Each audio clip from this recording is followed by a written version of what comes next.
ready? Ready. So you don't have to introduce yourself. It's going to say Malik X on the screen. Right. But my first question is going to be that, or is going to be what is or has been your involvement in the rave scene? I know that you were one of the first rave DJs in Toronto. Mm-hmm. Can you talk about that? Right. Yeah. And then you have to incorporate that question. Yeah. Are you ready? Okay. Yeah. Well, I mean, back in 1990, 1970, 19. And Okay, let's start again. Yeah. So back in 1990, right, we had a show on the radio called CKLN, and I think that was really the landmark for Toronto. I mean, I'd like to say further afield, but certainly for Toronto, it was a landmark because it was called Radio London, and it emulated what was happening in London at that time. So my involvement at that time was really to try and show on a smaller scale what was happening in London by presenting a show that had music, commercials, a style, presentation that anybody, I mean, you could fly basically from the heart of London, listening to pirate radio in London, and come here and not be able to tell the difference. It was that close. And we had people in London who were involved in white label DJs and what have you, who would send the stuff advance months before it would arrive here. So as a result of that, an interest in the music at that time, rave, I don't know if we would call it rave, I think we were just playing the music that was happening at that time. But obviously the press got hold of it and they began to call it such things as rave and what have you. And then there was an interest, an immediate interest in Radio London, immediate interest in Air Witness News, which was the part of the show that played the new stuff. And it progressively, as techno grew in London, it progressively took over the show here, until eventually some people from Brampton, a man called Angus, he was involved in saying, well, look, we want to throw a party. And it was as simple as that, right? But that thing grew until there were like, 100 people, 200 people, and then 1,000 people coming. And from there, I mean, the rest is history. So we were really involved, instrumental in the nucleus of it to some degree. And the show was part of that. But then when we went actually into the clubs, we began to remix the stuff. We take music and remix it and totally transform it. And I think that was really something that hadn't been done before in quite the way that we were doing it, and relating to the people there in such a way that it actually began to, and we can call it what you call today a rave. I mean, that was basically the start of it. Okay. So talking more about the reconfiguration, is that what you're calling it? Yeah, I call it reconfiguration, yeah. I mean, I call what I do today reconfiguration. At the time, there was one very special DJ, his name was Dr. No. And what we would do is we would basically take each other on and try to transform the music to a point that there were people who would come up to us and say, look, you told us the name of this track last week, and we went out to get it. Now, why are you doing this? Why are you telling us that it's not this, that it's this when it's not? And we go, look, here it is. And we play it for them straight. And then what we call dig the track up, we dig it up, meaning like we take in and out, and baffle the track around. And we really had a good time, and we had 3 decks, we had a drum machine, Dr. No would go on the mic, I'd go on the mic, we had guests come in. It was a really wild time and a very creative time. And if you ask me, I think the thing about techno, jungle, whatever it is, it's people actually trying to get creative. There's something inside of them and they're trying to give it a translation. And then what happens is it comes out in that music, which is the media they're using, and it inspires people because at the time it's quite new. But unfortunately, what that does, new always attracts, it always attracts things to it. And unfortunately, with many things, it attracted a certain element to it, and the rest is history. Cool. Okay. So if you could just talk about, so you touched on the fact that what we call rave, you were part of the nucleus of that. Right? Yeah. And then you talk about the fact that what you're doing now is, transforming music. The people who are going to be watching this don't really know anything about the scene. Right. They don't know anything about the terminology or anything. Mm-hmm. So can you maybe quickly do an overview of how you went from doing the raves to what you do now? Sure. Where you're situated and that kind of thing.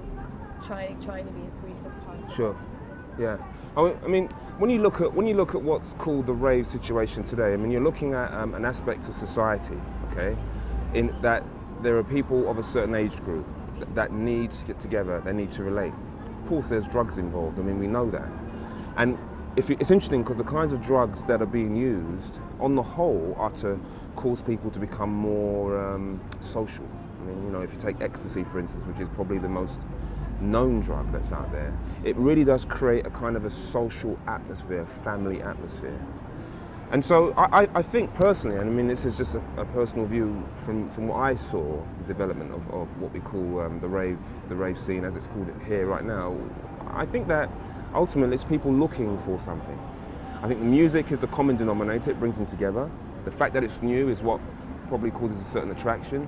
And then I think it's how well can the people who organise it keep it true to what the original intention was before it goes off the rails, you know what I mean?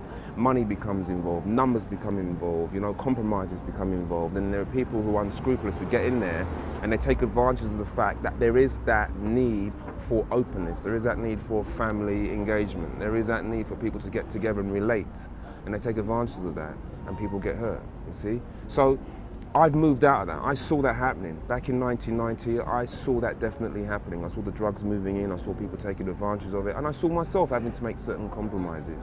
And I was moving away from the purpose of why I was doing it in the first place, which was to relate to people, to give people hope, give people inspiration. When it got to a point where I saw it was going in a totally different direction to the direction I was going in, I quit. I just basically quit cold turkey. I said, right, that's it. No warning, no last gig, no nothing. I just quit on the night, New Year's Eve. And I started trying to figure out what was it that I was trying to get to when I was doing this. So I started writing. I started taking music that had positive lyrics to it and somehow creating it so it was more accessible to youth. I've started performing some of my poetry, and what I enjoy mostly is taking people who are in this community in Toronto and asking them to put their thing on tape and then reconfiguring what they say into music, right? And it's something you'd have to hear, but it's trying to somehow create an art form from voice and music, mixing it together so it's something else, something you have to hear, you know? And it's very successful because it's very inspiring. It's like good music, but it's also inspiring lyrics as well. And I think that's something that people are looking for, you know? Cool. That was great. Yeah. Okay, so can you talk about where you're doing this at? Or do you work out of your own studio? Do you have your own record label? Yeah. Well, you see, this is where it gets a bit funny because, you know, when people ask me, well, how do you do it? Like, do you have your own studio or do you have a record label, this kind of thing? Like, how do you actually get your stuff out there? I say to them, I give it away, right? But it's not really that I give it away, because I perform, like I might perform at, say, the Bamboo, which is the last thing I've done. I performed at the Bamboo, and the money I got from the Bamboo, what I do with that is I use that money to pay for the materials that I get, like the CDs, the blank CDs and what have you. And then when I've finished that particular product, I give that product away to people who have supported me, see? And this actually is the very essence of what the first rave scenes were about. They were about people coming together and exchange. There's all kinds of exchanges going on. There were people who were into artwork, who were into writing, photography, film, and they would get together and all kinds of amazing projects were taking place as these people met, you see? Under the mantle of a rave or under the mantle of a party. But as I said, it went off a little bit. So I've decided to take that aspect of it and continue with it, you know? And when I perform, I always have a bag full of music and I say, well, look, here's my latest project, you know? And then people say, oh, that was great, and this, that, and I get ideas. I'll take their ideas, literally. Like I've worked with about 7 or 8 poets, taken their ideas, put it to music, and then give them each copies, and they're able to take that and say, look, you know, it's hard for me to tell you what I believe, but grab this CD and listen to this, and here's the vibe, you know? And that's the kind of thing I do. I think that the more a person is successful in their community, the more they need to have very strong lines of communication and access to the community by way of payback. And too often what happens is the community supports a particular person and they're gone. Do you know what I mean? So that's the kind of thing I do. I really believe that, you know, the more successful you are in a community, the more your art becomes recognized, the more you have to find ways of paying back the community, because they're the ones that make it possible. Yeah. That's good.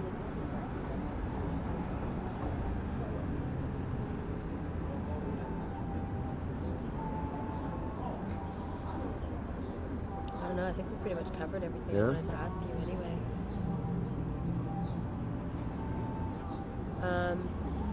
Okay, just, you know what you're talking about doing the live, mixing Yeah. live. This is for my documentary. Oh, well, it's probably going to be on Vision Television. But And so are you. Look. no, yeah. I wanted to ask you to try to explain to people who don't know what exactly you're doing, like when you DJ. Right. Well, I mean, DJing, right, disc jockeying, for some people may simply mean playing the music that they like. I mean, that's quite reasonable. For other DJs, it might be playing the music that other people like. But for me, DJing has always been an opportunity to become creative, to actually create something new. And I think that if it's not, if you never have a chance, or if the chance to create something new is not there, then it becomes very boring. It can become very fixing, you know. So, like I said, there's one person that I can't not mention, and his name is Neil. I don't even actually know Neil Thomas. Yeah, Neil Thomas. I do know his last name. I used to always call him Dr. No. And what we would do is we would have totally different styles of music. Like we were both into techno, as an example, or rare groove, or we were both into a lot of different styles of music. But when we played out, he was really into the fast techno, the mad fast. Wow! And I'd be going, Neil, where are you going with that speed, man? So we would have these battles, right, live. I mean, we were friends, right? And we would play these different styles of music together. And I would take his song and take lyrics out of his song and make it sound like something totally different by using the mixer, right?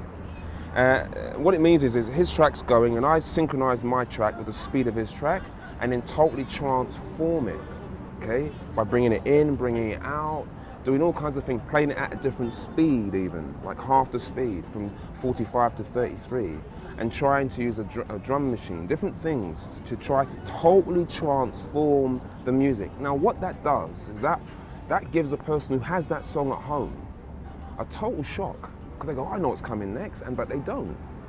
And it's never the same, it can never be the same. And I believe personally that people are looking always for something new.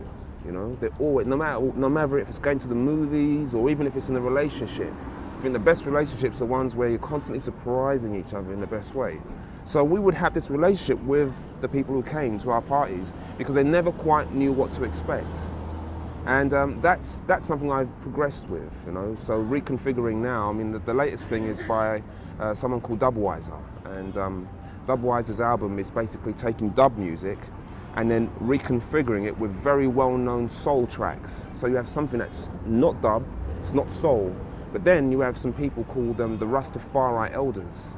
So what we've done is we've taken their words, right, and mixed it in with these three elements. And it comes out as something totally different. It's very, very inspiring, and it's uplifting, you know what I mean? Because, you know, there's enough in the world to get you depressed, right? So you listen to something uplifting, it's nice, you know what I mean?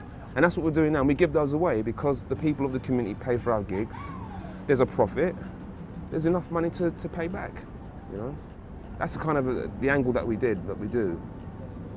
And it was really popular. I mean, I remember once, we had this very well-known track, I think it was Yeah You, it's a techno track, it's called Yeah You. And we took this track and we turned it upside down on its head, back to front. Wicked, it was really excellent, right? And so this guy comes up, he goes, what's that track you're playing? He goes, it's called Yeah You. He goes, oh, right. He went out and got it. The next week, he came in, his face, right? He's going, listen, Malik, you don't have to tell me the bogus information. Just give me the facts, man. Why are you doing this to me? I'm a loyal support. I come to all your gigs. I goes, no, it's called Yeah You. I goes, here's the track. We played it. And he goes, oh yeah. I goes, well, how did you do that? He goes, well, me and Neil went at it, right? And that you could just see his face, like wow, you know. So it was in that way, you know. It's just trying to push the frontier. I mean, anyone can play music, you know, but it's to try and get something, squeeze something new out. You know, it's exciting. Cool. Okay, can you talk more about the White Album thing? Yeah. I just wanted, Yeah. if you can explain what a White Album is, Yeah. and how DJs, you know. Well, back in Toronto, back in '90, one of the things about Radio London, which was it was like basically the head of literally the head, the brain of what we were doing, because we let people know where we were playing, at what time, what date, whatever.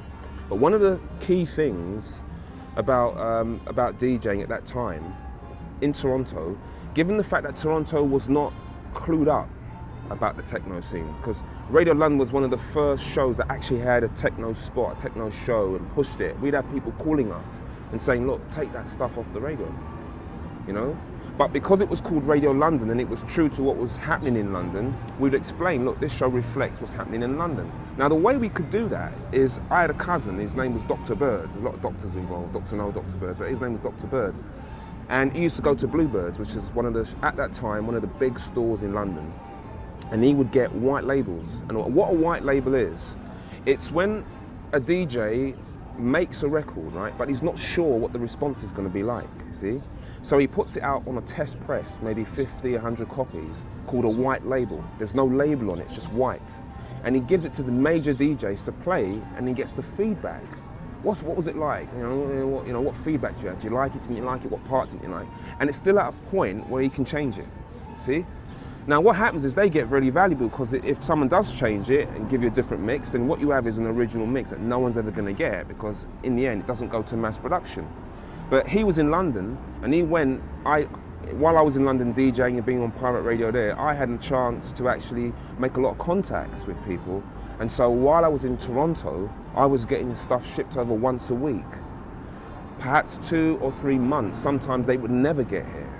Now that's not the case today, because today, as you know, techno's a big thing. People know what's happening, you know what I mean? But then, you know, Canada Post was having a field day, because they were getting all this stuff sent to my house, and I'd play it in something called Air Witness News. And that, I think, is the key to a DJ being successful, is that he has something that is popular, different, but it's not readily accessible.